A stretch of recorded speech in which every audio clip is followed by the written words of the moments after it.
Hi, I'm Diane Dayton. We're at the 19th Annual VF Outlet Berks Jazz Fest in Reading, Pennsylvania. We're sitting down with Gerald Veasley right now. Hi, Gerald. Hey, Diane. How are you? I'm doing well. How about you? Doing great, thanks. You are a fixture here at Berks Jazz Fest. And it's a good thing you are. Because one of the things that you do is the bass boot camp, and that is fabulous. Bass boot camp is a labor of love for me. This is we just presented our 9th bass boot camp, and this one was bigger and better than ever. Yeah, I was a little concerned, to be honest with you, about the economy, how what our registration would be, and it was just tremendous. We had our highest numbers ever, and I think because people just are so drawn to the camp, because it's kind of a reclaiming of who they are as creative people. You know, as I've told you before, we have mostly adult learners. Yes. I mean, these are guys who have very successful careers outside of music. Then they do music on the weekends. Okay. And when they come for us every year, we have repeat offenders. People that have come 4 or 5 times to the bass camp. So, you know, it's just exciting because I get to see musicians who get that aha moment, you know, when they hear a concept from me or one of the other instructors, and they're just recharged and they just can't wait to get home and try it out at their church where they play, or in their cover band, or in the rock band or blues band they play with, because we give them a lot of, hopefully we give them a lot of inspiration. Yeah. Now, when is registration for this camp? Registration, it starts typically around this period in April, and it goes straight through, usually straight through February, early March. So, you know, we love to have our return campers, but it's always great to get some new folks in there too. And people sometimes they have a little trepidation. Is it too advanced for me? Can I handle it? I have to say it's an intense, rigorous program because, I mean, we put in about 32 hours of instruction over the weekend. Long days, long nights. We have classes that start at midnight. They go to concerts, they play in jam sessions, so it's really intense. But it's not really intimidating because we really try to nurture everybody along.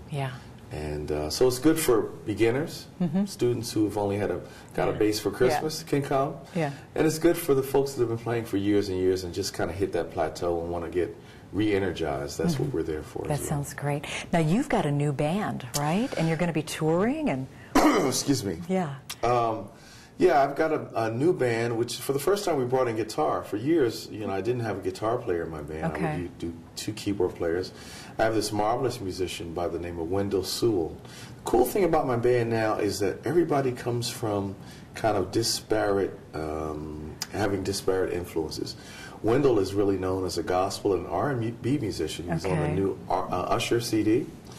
Then my keyboardist, Donald Robinson, we used to tour together with Grover Washington Jr. for years.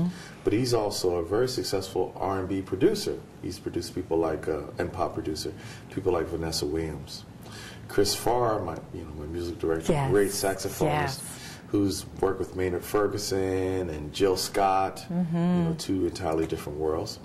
And my drummer, James Rouse, is so talented, great singer as well as drummer. He actually went to Princeton on a vocal scholarship as an opera major. But he's this incredibly funky drummer, too. Go figure. So for my next project, with these guys having such great influences that are very diverse, and my background is very diverse, too, gospel, blues, R&B, avant-garde, straight ahead, fusion, I really want to take the band to another level. New musicians, new concept, really, really just going for it. You know, kind of throw all the rules out of the window and just do a killing record. Hey, that sounds really good. That sounds exciting. I'm excited. Yeah. So we can find out more about boot camp and as far as when you're going to be touring on your website. Is that right? That's right. GeraldVeasley.com. Nice and easy. Has all the skinny. Yeah, it has all the skinny on it, too. You've got an exciting trip planned to Africa, don't you? Really looking forward to it. September, I'm going over with a group of musicians and a filmmaker to do a project kind of tracing the roots of spiritual music and hymns, not hymns, but black spiritual music to Africa. And we're going to be going to West Africa, but also East Africa. And it kind of got started about 1.5 years ago with my relationship with a group called Covenant Mercies. They do a lot of great philanthropic work in Africa, building schools, providing water, providing health care. So someone, it wasn't me, I can't take the credit for it, got the idea of, hey, let's document this trip, and let's also combine it with a historical component of tracing some of the music, tracing the roots of black music to Africa, particularly the spirituals. John Blake, who's an amazing violinist, good friend of mine, he was sort of my mentor. Okay.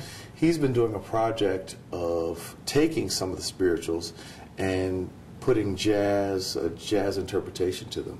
So this is all going to come together and culminate in a film, which will be really exciting. That is really so exciting. Let me ask you, what's really important to you, Gerald? I know you're doing a lot of things that are important to you, because I know this trip is, I know what the direction you're taking with the new music is important, as well as the boot camp. But even outside of that, what else is really important to you? You know, I'm really blessed to have a family.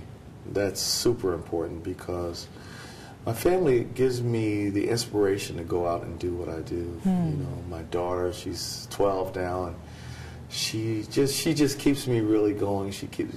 I feed off of her energy. My wife is always very, very supportive and encouraging. So that's really important to me. Of course, my spirituality is very important to me. I feel that's where I'm centered, and that's where I'm grounded. And hopefully that the music kind of reveals some of that about who I am and who I'm becoming. And so those are the most important things to me. I would think third is creativity, is obviously kind of the lifeblood of what I do musically. I think it's important when we're given this gift to keep trying to evolve, and also to see who we are musically and who we are as people, and put that in the music. So that's where I am, and those are the things that are important to me. Yeah. And right here at the Berks Jazz Fest, I always call it Jazz Camp, because everybody comes in, and it's such a wonderful experience. I know for me, it's very uplifting, and you see friends you haven't seen maybe all year. What does this festival mean to you? I feel the same way. It's kind of a reunion. Yeah. When I see friends like Kim Waters, Chuck Lowe, Bobby Lyle, these are people that we've done projects together through the years. But then, particularly at the jam session the other night, we get a chance to all play together on that stage. You had Jeff Kashawa, Eric Darius, Dave Weckl. There were maybe 11 or 12 of us, all kind of collectively jamming together. And so you get the chance to catch up as friends, like, hey, how are you doing? How's the family? And then to carry the conversation on musically on stage. That's a cool thing about this festival.